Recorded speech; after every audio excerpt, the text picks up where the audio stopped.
back to the channel. I'm J and we are locked in. This is episode 2 of Snowfall. And we see our man Franklin is starting to make a little bit of moves. He had to get rid of Rob because Rob was out here moving a little funny. You know, I'm talking playing with the nose. And also, we got rid of him because he couldn't be trusted. And now we see that we're trying to get 300 bricks and put him out in the streets. Grady, he's messing with it, but he isn't all the way sold on it yet. But we're trying to flood the market so we can get out and go legit and get into our real estate business. But before we jump into episode 2, shout out to the notification gang. If you're new to the channel, you want to be a part of it, hit the subscribe button, turn on your notification bell so you get something every time I upload. Hit that like button, it's the easiest thing you can do. Now, we did see Teddy. Teddy showed up to Grady's house and he's doing a little bit of investigation himself because he wants to be back in the game. You remember he got ran off last season. So let's see what we got moving forward with Teddy. And is he going to rekindle that relationship with Franklin? Let's jump into it. This is Snowfall, episode 2.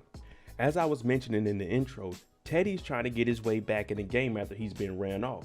Now, we know that he's been overseas. He knows how things working down there with the Contras and being able to move guns, helping out Avi, being able to get the drugs from down there and then sell it so they can create money, you know, to finance the little war that's going on down there.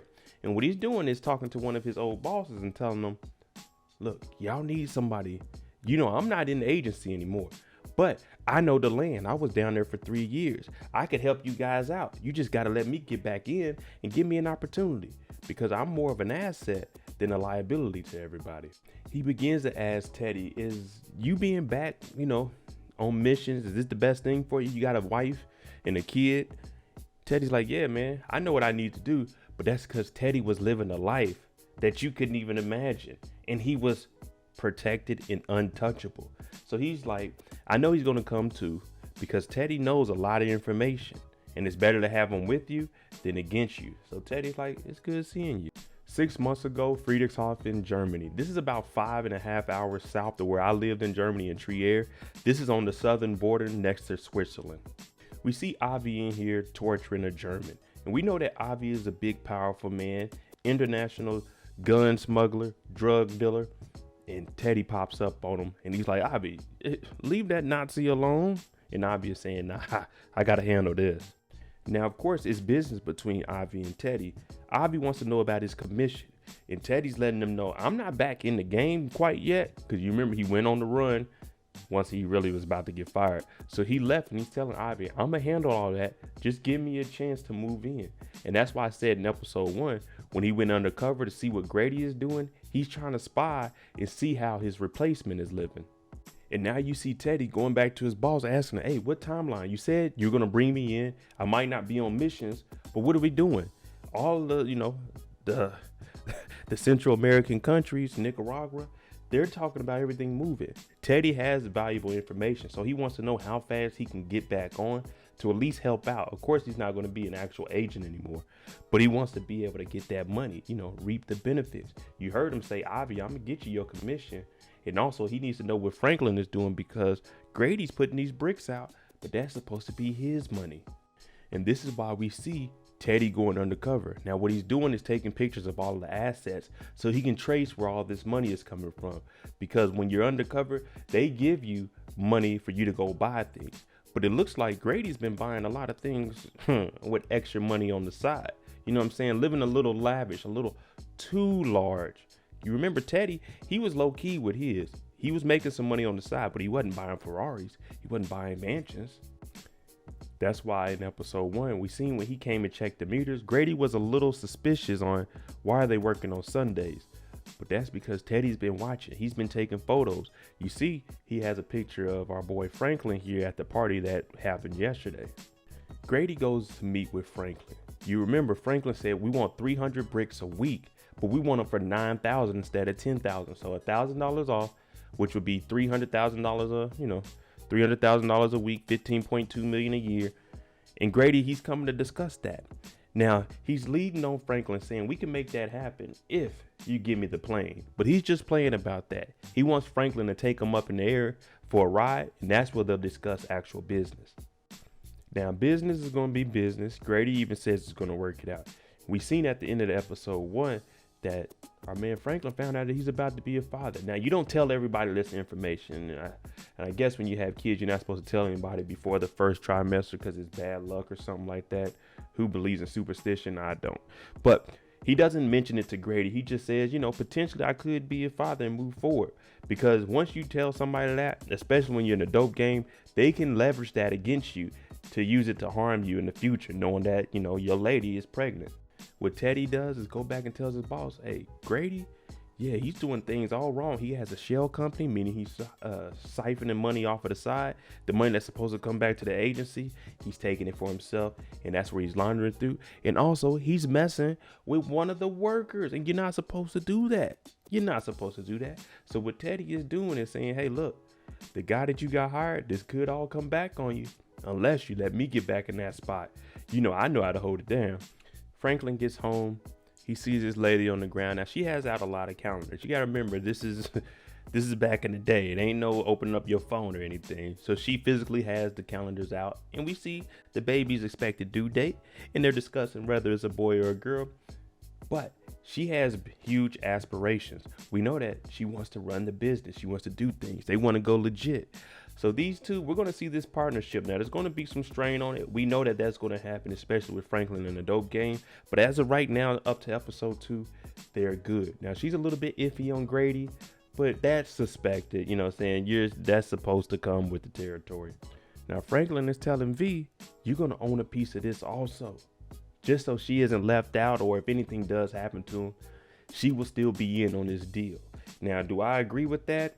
No. I mean, you can leave something to the child, but she's not in the family. You aren't married. This could easily be a bad deal, especially when you have your family involved. Auntie Louie, Uncle Jerome. Yeah, you don't want to bring in an outsider. Now, I know that this is your baby mama, but things can get flipped, turned upside down. Now, they bring this business proposition to Louie and Jerome first. And when they get in here, they're talking about it. V, she's in the business. So Franklin's telling them this is a business opportunity. It'll be $10 million up front. But within 3 years, you'll make your money back. Now, you got to think long term when you come to big investments like this. Now, it's going to be in another country. So, the money is guaranteed 8% annually. That's what Franklin says. They got all the numbers. The only thing is, if I'm Louie and Jerome and I'm hearing this from the outside, I'd have to have my own financial person look at this, because with these two running it and setting up everything, and I don't really know the backside of it, that isn't something that I want to invest 10 millions of my dollars cash into, especially when it's a majority of my money. Now, what they're doing is they're funding all the money themselves, because you don't want to get loans from the bank. Now, when you start making hundreds of $1 million, you want to use the bank's money. You don't ever want to leverage your own cash. But what they're saying here is the sky is the limit. If we ever want to sell, we can get 2 times, 3 times the sky is the limit. Technically, yeah, but theoretically, no. I mean, that's just the business aspect, but that's what I'm saying. For Louie and Jerome to hear this, okay, you guys got it all planned out, but what do we actually know besides us investing money into what will really be you guys' project? Now, you remember we handled the situation with Thad and Rob. They're asking, hey, is everything good with that? And he's like, yeah, Rob is out. He was on the pipe. We had to get rid of him. Now, Louie and Jerome, they know that they needed Rob. They aren't really moving as much work as they were, and Rob was one of the people that they had. But Franklin is right. He's on that, when you get on that junk, you can't really trust him. So they did have to get rid of Rob.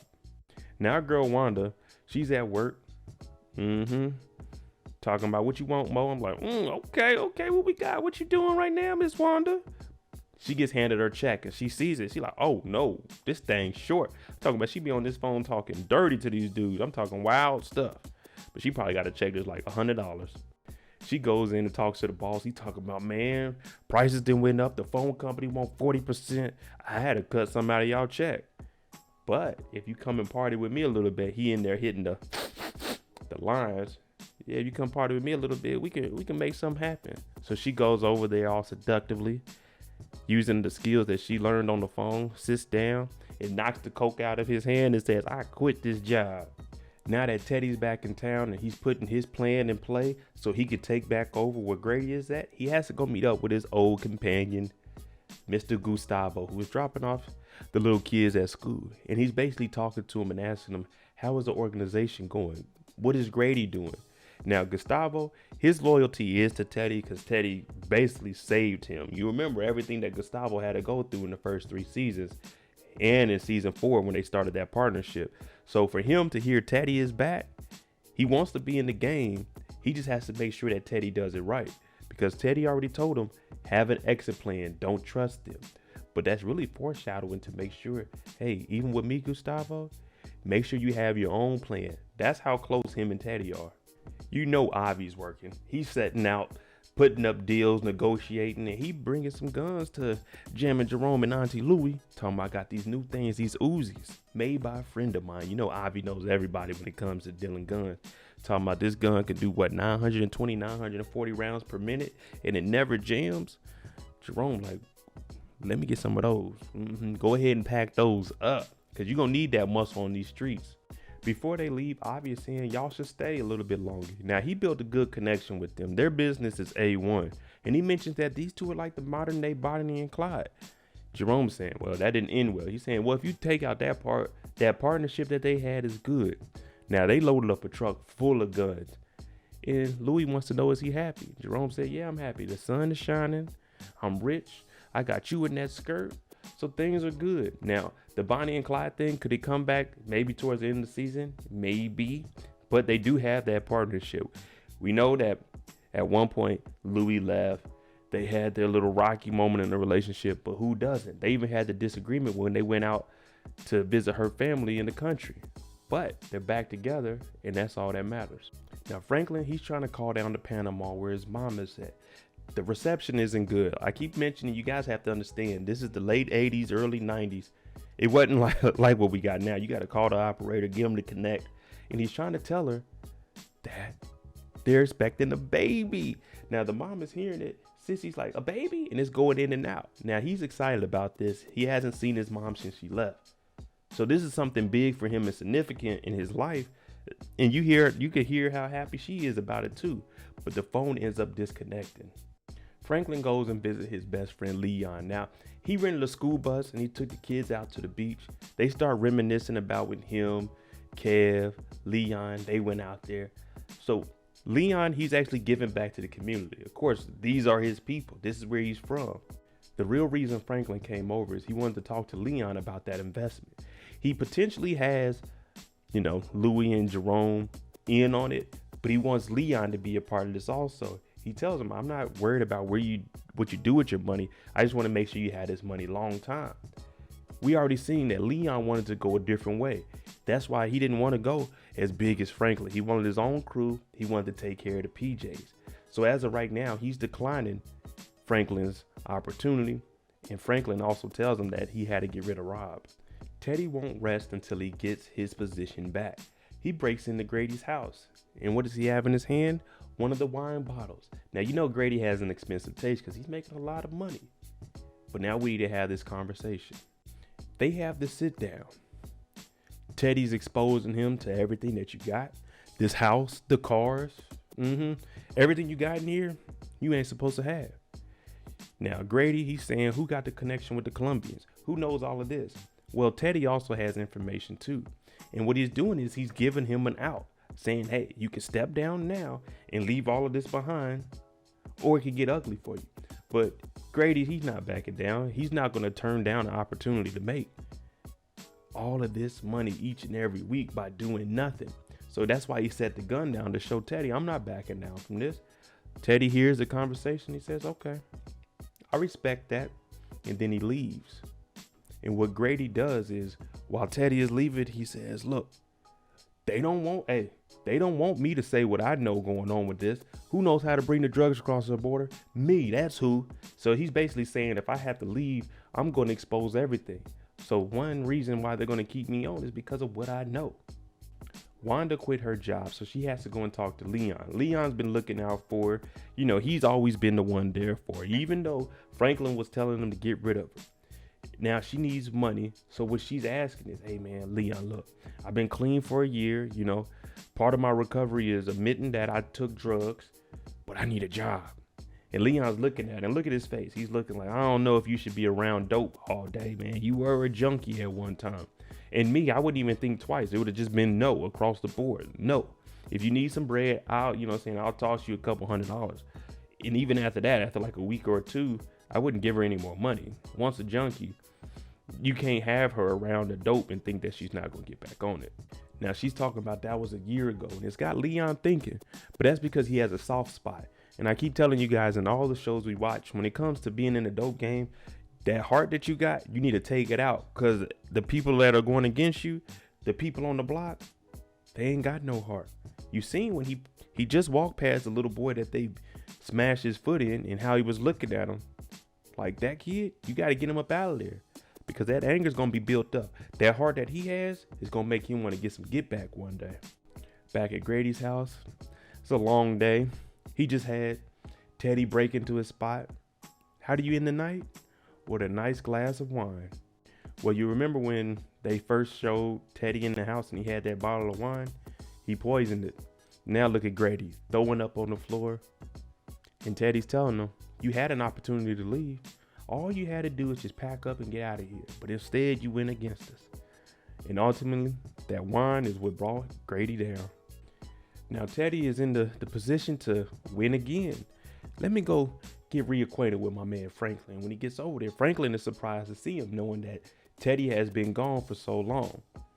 Now, we know that he used to go by Reed, but now that he's out the game and he's not undercover anymore, he tells Franklin, oh, it's not Reed anymore. Call me Teddy. And now Franklin's saying, well, Grady said those bricks are 9,000. He said, let's keep it at 10 for right now. That's because he wants to make up for all that money that he's been losing out on. We're going to keep it at 10 and then we'll work it back down. But you remember, Franklin needed it for a lower price because people are going to start going to the Colombians and not to him. Now, if you notice when he was talking to Teddy, for him to just pop back up out of nowhere, you got to really be cautious. I just told you with Leon, you got to remove that heart. You really can't trust anybody to a certain extent. And that's why if you see over here, there's a box here. And this box has a gun in it because he doesn't know why or how Teddy popped back up. And that's why he closes the box at the end, because he thought he was going to have to use this. All right, there you go. Episode 2 of Snowfall. Let me know what you think. Is Teddy and Franklin, are they going to be on good terms moving forward? Because the business deal went back up to 10,000 instead of 9,000. Let me know what you guys think about that. I'm Mo.J. If you like the content on the channel, hit that like button, hit that subscribe button. Thanks for watching. I'm out. Jimmy on the beat, boy.